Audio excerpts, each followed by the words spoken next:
niveau de l'ambiance autour de nous, le plus gênant, c'est le bruit.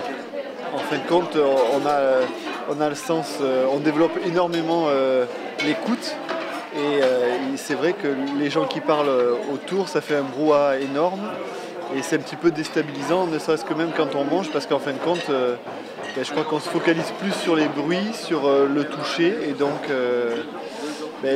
pour moi, hein, peut-être pas pour les autres, mais pour moi, le bruit autour de la table me gêne énormément. Ensuite, au niveau de la dégustation, c'est bien parce qu'effectivement, on a d'autres sensations.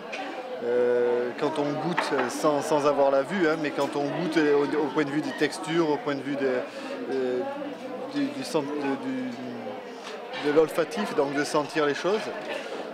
Moi je trouve que c'est une expérience qui est très très bien, mais c'est vrai que sur le fond, mon gros problème à l'heure actuelle, c'est le bruit des gens qui sont autour de nous.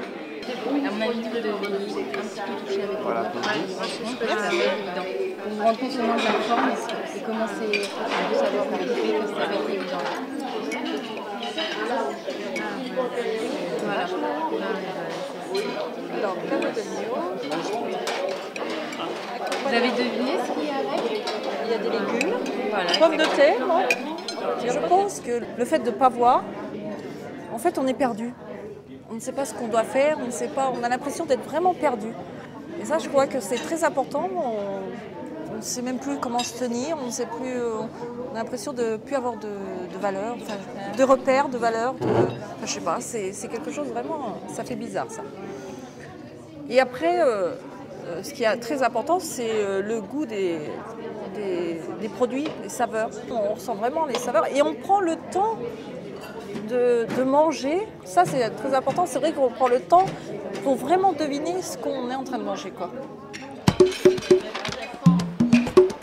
Donc, il faut savoir qu'ils ne savaient pas du tout ce qu'ils mangeaient. Hein. Je ne leur ai pas annoncé le menu. Donc, forcément, j'ai essayé au mieux de les guider un peu tous, parce que forcément, on a tendance à pas savoir où on met les mains. Donc, un peu à leur faire deviner. Donc, je leur disais aussi ce qu'ils mangeaient quand ils me posaient des questions. Et après, essayer de les diriger, ne serait-ce que pour poser le verre.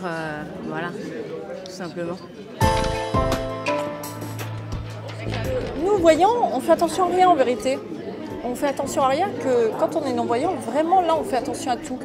On prend le temps, ce qu'on ne fait pas quand on est voyant. On ne prend pas du tout le temps.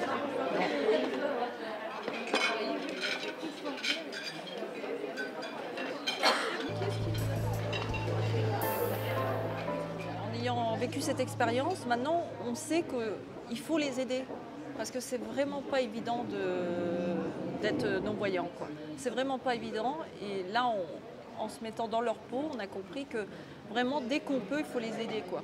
Parce que c'est très difficile dans la vie actuelle, quoi.